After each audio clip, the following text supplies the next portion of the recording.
wabarakatuh. Om Swastiastu. Kembali lagi dengan saya Ida Rifania Rinjani dengan NIM 19120111047, Prodi Pendidikan Bahasa dan Sastra Indonesia. Gimana nih kabar kalian selama pandemi ini? Semoga baik-baik saja ya. Dan tetap ingat, patuhi protokol kesehatan agar diri kita sendiri dan orang di sekitar kita tetap sehat dan aman. Pada kesempatan kali ini, saya akan menjelaskan materi tentang rasional pengembangan kurikulum 2013. Rasional pengembangan kurikulum 2013 dibagi menjadi 6 bagian. Yang pertama yaitu latar belakang perlunya perkembangan kurikulum 2013. Yang kedua, rasional pengembangan kurikulum 2013. Yang ketiga, tujuan kurikulum. Yang keempat, kerangka dasar kurikulum. Yang kelima, struktur kurikulum. Dan yang keenam, implementasi dan evaluasi kurikulum. Yang pertama yaitu latar belakang perlunya perkembangan kurikulum 2013. Sistem pendidikan nasional diharapkan dapat mewujudkan proses berkembangnya kualitas pribadi peserta didik sebagai generasi penerus bangsa di masa depan, yang diyakini akan menjadi faktor determinan bagi tumbuh kembangnya bangsa dan negara Indonesia sepanjang zaman. Pengembangan kurikulum 2013 merupakan langkah lanjutan pengembangan kurikulum berbasis kompetensi, yaitu telah dirintis pada tahun 2004 dan KTSP 2006 yang mencakup kompetensi, sikap, pengetahuan, dan keterampilan secara terpadu. Nah, yang kedua ada rasional pengembangan kurikulum 2013. Yaitu yang pertama ada tantangan internal. Dikaitkan dengan tuntutan pendidikan yang mengacu kepada standar nasional pendidikan yang meliputi yang pertama, standar pengelolaan. Yang kedua, standar biaya. Yang ketiga, standar sarana prasarana. Yang keempat, standar pendidik tenaga pendidikan. Yang kelima, standar isi. Yang keenam, standar proses. Yang ketujuh, standar penilaian. Dan yang kedelapan, standar kompetensi lulusan. Nah, di sini ada gambar dari reformasi pendidikan pada 8 standar. Kemudian, yang kedua ada tantangan eksternal. Berkaitan dengan tantangan masa depan meliputi yang pertama yaitu kompetensi yang diperlukan di masa depan. Yang kedua, persepsi masyarakat, perkembangan pengetahuan dan pedagogi. Dan yang ketiga, serta berbagai fenomena negatif yang mengemukakan. Nah, di sini ada gambar dari tekanan untuk pengembangan kurikulum. Dan selanjutnya yaitu yang ketiga ada penyempurnaan pola pikir perumusan kurikulum. Nah, di sini ada gambar dari penyempurnaan pola pikir perumusan kurikulum, yaitu KBK 2004, KTSP 2006, dan kurikulum 2013. Yang pertama yaitu standar kompetensi lulusan diturunkan dari standar isi. Sedangkan pada kurikulum 2013, standar kompetensi lulusan diturunkan dari kebutuhan. Yang kedua, standar isi dirumuskan berdasarkan tujuan mata pelajaran. Sedangkan pada kurikulum 2013, standar isi diturunkan dari standar kompetensi lulusan. Yang ketiga, pemisahan antara mata pelajaran pembentuk sikap, pembentuk keterampilan, dan pembentuk pengetahuan. Sedangkan pada kurikulum 2013, semua mata pelajaran harus berkontribusi terhadap pembentukan sikap, keterampilan, dan pengetahuan. Dan selanjutnya yaitu yang keempat, kompetensi diturunkan dari mata pelajaran. Sedangkan pada kurikulum 2013, mata pelajaran diturunkan dari kompetensi yang ingin dicapai. Dan yang terakhir yaitu yang kelima, mata pelajaran lepas satu dengan yang lain. Sedangkan pada kurikulum 2013, semua mata pelajaran diikat oleh kompetensi inti. Yang keempat ada penguatan tata kelola kurikulum. Nah, satuan pendidikan dan guru tidak diberikan kewenangan untuk menyusun silabus, tapi disusun pada tingkat nasional.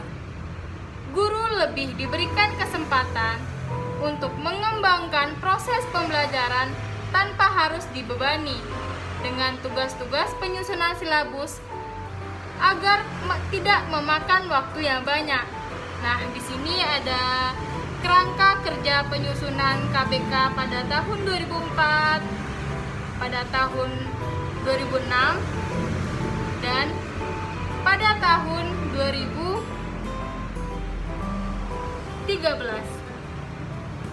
Nah, yang kelima yaitu pendalaman dan perluasan materi. Nah, di sini ada gambar dari refleksi dari hasil PISA pada tahun 2009. Dari 6 level kemampuan yang dirumuskan di dalam studi PISA, hampir semua peserta didik di Indonesia hanya mampu menguasai pelajaran sampai level 3 saja. Sementara pada negara lain yang terlibat di dalam studi ini banyak yang mencapai level 4, 5, dan 6. Nah, itu dia ada 5 bagian dari rasional pengembangan kurikulum 2013. Selanjutnya kita beralih ke tujuan kurikulum. Untuk berkembangnya potensi peserta didik agar menjadi manusia yang beriman dan bertakwa kepada Tuhan Yang Maha Esa, berakhlak mulia, sehat, berilmu, cakap, kreatif, mandiri, dan menjadi warga negara yang demokratis serta bertanggung jawab. Secara singkat, undang-undang tersebut berharap pendidikan dapat membuat para peserta didik menjadi kompeten dalam bidangnya. Dan selanjutnya yaitu kerangka dasar kurikulum, yaitu berupa karakteristik kurikulum 2013. Yang pertama yaitu isi atau konten kurikulum dinyatakan dalam bentuk kompetensi inti atau KI. Kelas dan dirinci lebih lanjut dalam kompetensi dasar yaitu KD mata pelajaran. Yang kedua, kompetensi inti merupakan gambaran secara kategorial mengenai kompetensi dalam aspek sikap, pengetahuan, dan keterampilan yang harus dipelajari oleh peserta didik untuk suatu jenjang sekolah, kelas, dan mata pelajaran. Kompetensi inti adalah kualitas yang harus dimiliki seorang peserta didik untuk setiap kelas melalui pembelajaran KD yang diorganisasikan dalam proses pembelajaran siswa yang aktif. Yang ketiga yaitu kompetensi dasar merupakan kompetensi yang dipelajari peserta didik untuk mata pelajaran di kelas tertentu untuk SMP atau MTS, SMA atau MA, dan SMK atau MAK. Yang keempat yaitu kompetensi inti dan kompetensi dasar di jenjang pendidikan menengah diutamakan pada ranah sikap, sedangkan pada jenjang pendidikan menengah pada kemampuan intelektual. Yang kelima yaitu kompetensi inti menjadi unsur organisatoris, sedangkan kompetensi dasar yaitu semua kompetensi dasar dan proses pembelajaran dikembangkan untuk mencapai kompetensi dan kompetensi inti.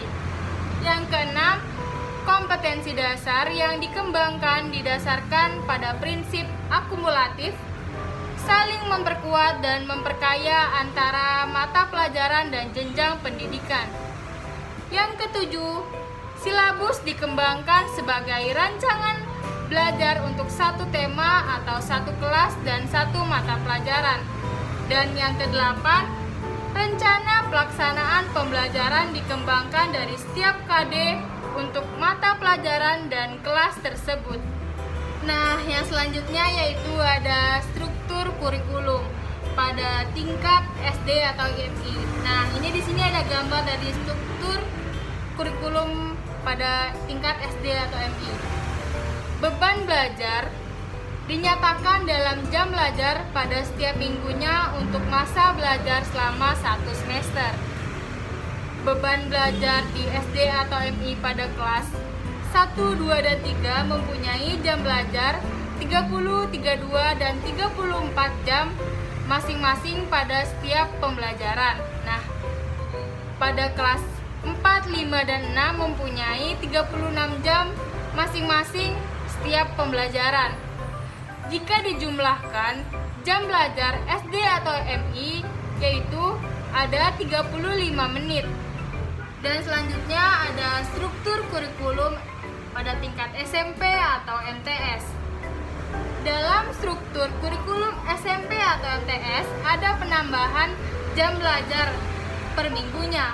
Semula terdapat 32 menit menjadi 38 menit pada masing-masing kelas 7, 8, dan 9. Sedangkan lama belajar untuk setiap jam belajar di SMP atau MTS tetap yaitu 40 menit. Dan yang terakhir yaitu struktur kurikulum pada tingkat SMA atau MA. Nah, tentunya pada tingkat SMA atau MA lebih lama belajarnya, yaitu beban belajar di SMA atau MA untuk kelas 10, 11, dan 12 masing-masing mempunyai jam belajar 43 jam belajar per minggunya.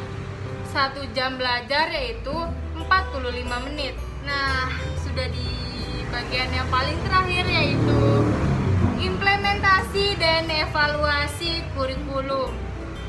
Pengembangan kurikulum 2013 pada satuan pendidikan. Yang pertama, bahwa sekolah adalah satu kesatuan lembaga pendidikan dan kurikulum adalah satuan pendidikan bukan daftar mata pelajaran. Yang kedua, guru di satu satuan pendidikan adalah satu satuan pendidik yang mengembangkan kurikulum secara bersama-sama. Yang ketiga, pengembangan kurikulum di jenjang satuan pendidikan dipimpin langsung oleh kepala sekolah. Dan yang keempat, pelaksanaan implementasi kurikulum di satuan pendidikan dievaluasi oleh kepala sekolah. Nah, itu dia penjelasan tentang materi rasional pengembangan kurikulum 2013. Jika ada kata-kata yang salah dari saya, mohon dimaafkan.